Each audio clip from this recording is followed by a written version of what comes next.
Also, Errol Morris's film in 2003, The Fog of War, was a shunned film, a documentary about the government. John F. Kennedy is mentioned in it, everything like that. Check that one out. I have to put it on my watch list. Now, don't get Thin Blue Line mixed up with the Thin Red Line, which is Terrence Malick, and with Sean Penn and Nick Nolte and the best of them. Jim Caviezel. I remembered his name. Yes, Jim Caviezel. It's hard to say. That's why I probably mispronounced it. Sorry about that, Jim. He played Jesus in Passion of Christ. But remember, the Thin Blue Line is separate than the Thin Red Line. So I just want to make that clear. The Thin Blue Line is actually a documentary coming out in 1988. I was mentioning that.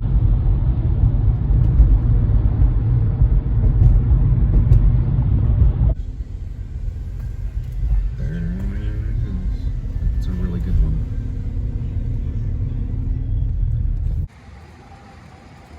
Have a good night. Thank you. Got the baggage, so.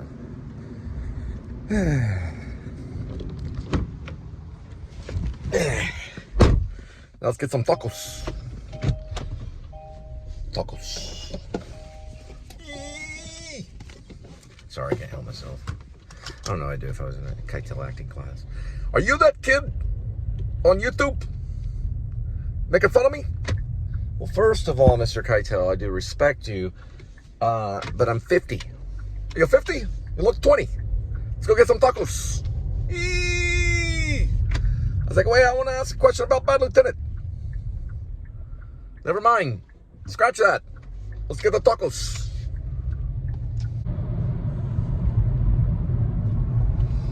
Those actors, you send a script, are like, don't send me the script. I guess it would go to their agent. I don't see why they're that way. But some of them are. I guess because the script is a viable option. It's an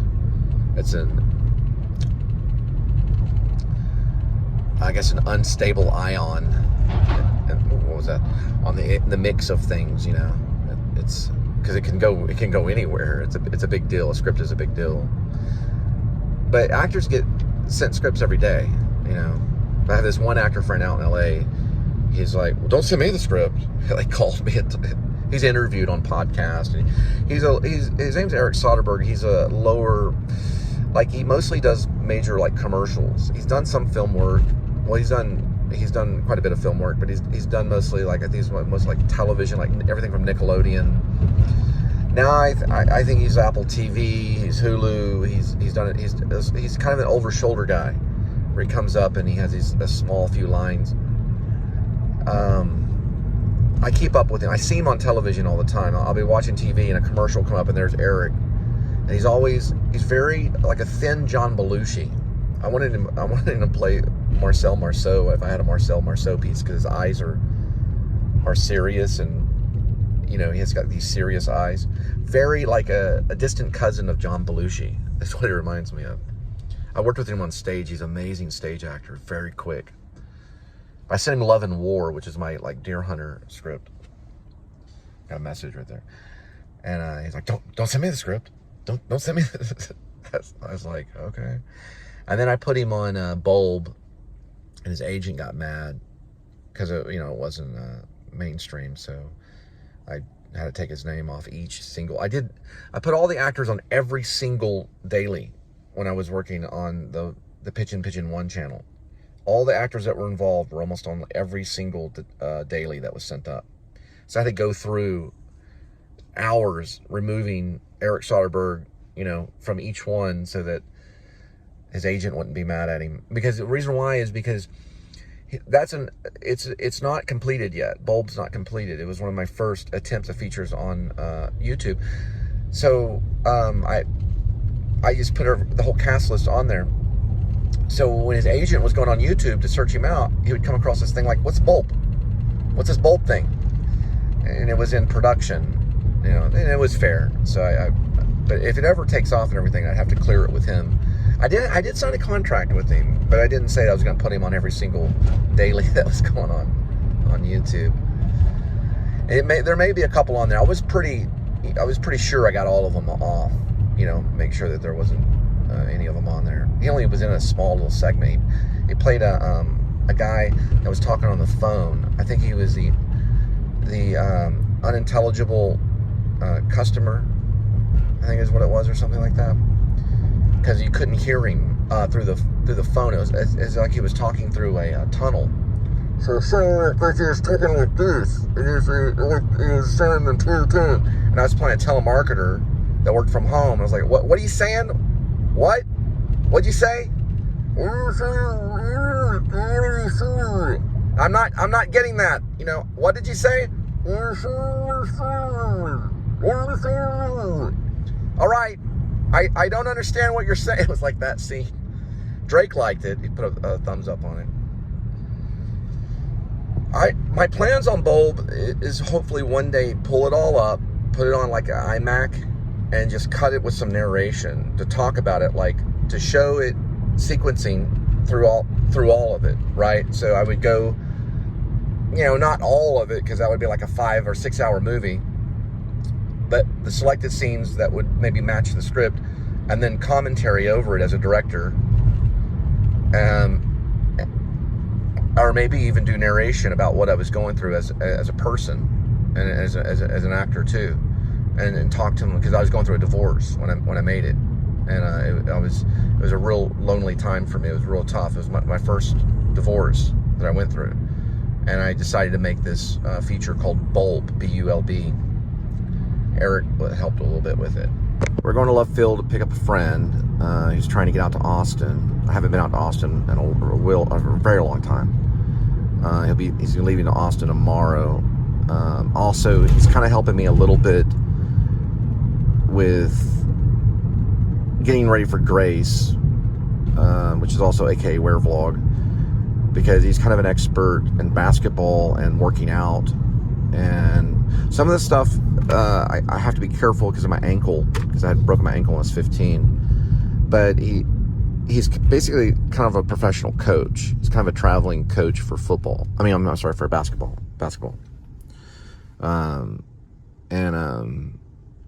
He gives really good advice and stuff. But I usually don't. I only put people on the show that that are usually like actors and things like that. But I can certainly talk about some of his advice on working out and how, you know, his stuff is pretty strenuous. Some of the stuff is done. But I have been working out. I don't talk about it, but I've showed a little bit. But I'm doing stuff with curls and trying to work on core, like ab core and stuff like that, for just the retired version of Grace. And then later it would be more cardio and things like that, which Linda's been going to the track and things like that as well. So we are going to try to at least hit upon one slacker film, Richard Linklater, 1990. I've always wanted to know if it's Richard Linklater or Richard Linklater, because I've been calling him Richard Linklater for a long time, and it's spelled later. You know how he does Jim Jarmusch or Jim Jarmusch? He does Jim Jarmusch, but a lot of people say Jim Jarmusch. But I'm going to say Richard Linklater, just for now. It's 1990 Slacker. We are going to finally go to Austin to set that up. And what I want to find is the scene where the lady gets hit by the car and the guy keeps walking. So I'm going to have to get those photos on my phone so that I can match up the shot for a filming location. Okay, and I'm going to cut this short because we'll be editing till morning. We'll be editing a lot. Just to let you know, the Slacker filming location, 1990. It is something that I have to do. It's a private thing. It's important to me. And I've auditioned for Richard Linklater, before when he was doing Newton Boys. But I think I looked too much like Ethan Hawke at the time. And plus, Ethan Hawke was already a star. And Ethan Hawke got into Newton Boys. This was like early 90s. I was barely out of high school. So I didn't become like Matthew McConaughey. But I tried. And I did, if Richard Linklater remembers, I did the monologue from Ferris Bueller's Day Off. Probably the Clammy Hands. Maybe. I know for sure I did Sam Shepard's Berry Child, the one Vince talking about his father's face looking like the father's face and the father's face, which kind of fits a little bit with Newton Boys. But I probably maybe have only did that one. because I don't know if I did a comic and a dramatic monologue. I don't know if Linklater was like that. But I didn't stand on a chair or anything like that. But I did get a motel room. My mom booked it because she worked for American. So I flew there and landed, got a motel room, stayed the night, went in. It could have been Linklater. I couldn't even tell you if Linklater was there. There was people there. It was probably Linklater. But my question was, this was for everything from extras to small roles. So I didn't get a phone call back or anything. And it was quiet. It was completely quiet. I walked in. I think they said hello. I said, hi, I'm Cole Spivey. This monologue is from Sam Shepard's Buried Child. And then I went into the monologue. I think that's probably how it went down. And then I heard, thank you. And then I went back to my motel room. I wasn't upset or anything. I was ready to be a professional actor, to audition for many film directors and everything. Guess Linklater didn't see it. What I should have done is I should have went, hi, this is my impression of David Lynch. Everything is scripted. And then walked off. Linklater would have hired me. Because that was more me, probably. Everyone was trying to be Sam Shepard, though. But Ethan Hawke would have appreciated it. And if Ethan Hawke was directing Newton Boys, which I thought maybe that would have been a good choice, because Ethan Hawke's a dangerous director. He's very good. I love Blaze. I think Hawke might have hired me, probably, if Ethan Hawke was directing. He might have. Yeah, I think he might have seen it. But it's not that big of a deal. But I do appreciate you, Mr. Richard. I do appreciate you, Richard Linklater, for hiring my ex-girlfriend, Jennifer, because she was in it. I do appreciate that, because she called me and told me. She said, yeah, I was in Newton Boys. What did you think about it? So I'll have to watch it again and see if I can find you. I appreciate you hiring her. It makes me happy. Appreciate that. Real happy about that one. And then you know, like, Richard Linklater's. Yeah, it's not a problem, Cole. It's not a problem. Because like that. It's not a problem. I was watching him yesterday talking about Over the Edge and Tim Hunter's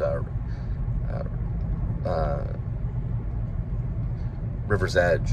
Tim Hunter's River's Edge. He was a big fan of. I know we're both on the same level with Jim Jarmusch, though. Or Jarmusch. Richard Linklater is a good director. I really do. I'm going to type out a little movie. Oh. I do think Richard Linklater is a good director. I cried Where Did You Go, Bernadette, 2019, Cate Blanchett, because it fit what I was going through at the time, and it hit a note. He can do that. He can hit an emotional note, and that makes the director. He can connect emotionally with the audience. Yeah, I was crying real tears. Cate Blanchett did something. She said something. The kids were listening in. How crazy she was, and it's kind of my life. Where Did You Go, Bernadette? Great little. I don't see, that's genius though, and I don't know if he wrote. I think I'd have to find out if he wrote the script or came up with the idea. It's very complex to talk about. It's about a mother that's an architect, I think, and she goes kind of berserk and goes off, goes too far with her work and leaves her family behind. So her family has to go after her, and they find her, and I think she's like way out in Alaska or something, and they're listening in. It's a brilliant idea, and the kids and the husband and everything are listening in on her because she loses her mind. This is a cool thing right here, and they listen in, and that moment struck me, and I began to cry. That's what he was going for. Yeah, I started crying. He's better than you think, and he did win an Oscar, and believe it or not, his son. Not his son. I'm sorry. My Sunday school teacher's son worked in Boyhood. Last name Bunton. He was one of the bullies in Boyhood. True story. And I had a little thing with art, and I apologize about that art because I wanted him to produce a possible Christian film that was very similar to Alex Kendrick, and no one was on board, and my feelings were hurt, and I'm sorry that I went off the handle. I felt like it was my mission. But art mostly deals in interpreting the Bible. He's a great guy.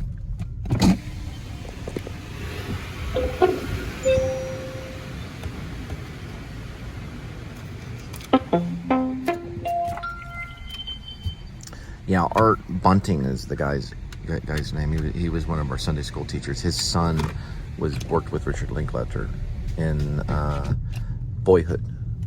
And when I found that out, I would go over to Art's house and I would sit there and, okay, now what happened? Your son did what? Well, he worked with Richard Linklater. Okay. Do you know who Richard Linklater is? Yeah, he's a film director. Okay, and Boyhood won Best Picture that year. Yeah.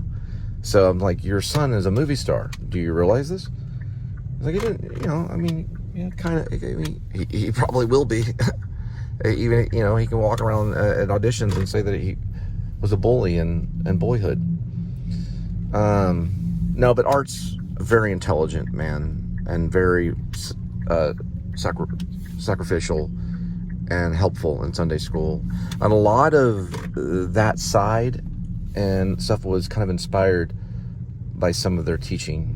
They're more like a seminary, like Baptist seminary is what MacArthur Boulevard Baptist is.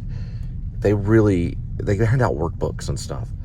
They get really, let's just put it this way, they're very detailed about the Bible, especially J. Josh Smith. He's like a scholar, and you go through a whole Bible camp with those guys. And they're also nice, and they love pizza. They'll give you enough pizza to where your belt will start to bust. We would always take home a pizza almost every time we would talk to him. I was like, another pizza? Sure. Come on, Angel, let's get the pizza. And Angel was like, okay, another pizza. I was getting like to 220 eating pizza. We'd go over and we'd all eat pizza. All right. It's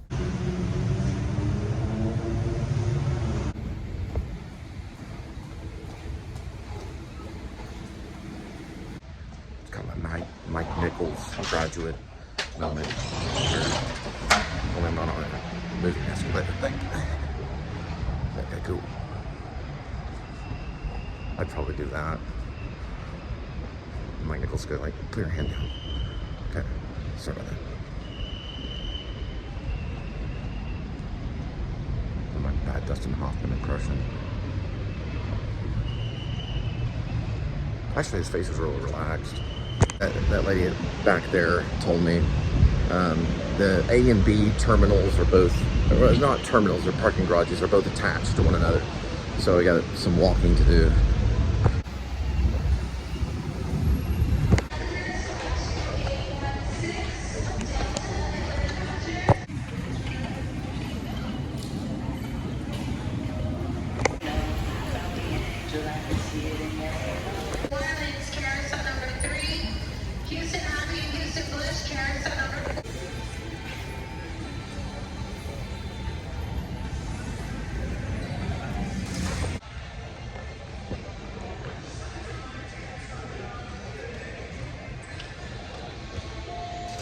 This guy, basketball trainer, big time coach, he's coming out of LA. I told him the funding worked out with Grace, and he said he would be okay with helping me train for that time period of when we have to get in fighting shape for the UFC sequences. But he does basketball, but he'll do like tons of cardio, because basketball's big time cardio. So it'd be kind of a reason to lose a little bit of weight eventually. And plus a cool trainer anyway. But he does it nearly nationwide. He's been coaching basketball for a long time. Cool dude. So don't really want to throw him in the show because I'm kind of mostly just like actors and things like that I put in the show. But eventually, maybe sometime, if he's okay, I might do an interview in the future if Grace takes off and everything like that. And he does take on a full role of coach and stuff. But he talks to me about different calisthenics and things that you can do. It's something to do with a wall, like some kind of, it's a ladder. I think it's a ladder that you can buy at different gymnasiums and stuff like that. And it's a jumping thing where you jump on these, you jump in this like ladder thing. I've never heard of it before. But he's doing this professionally for a while, since college. Pretty cool dude, right out of Los Angeles. Great dude.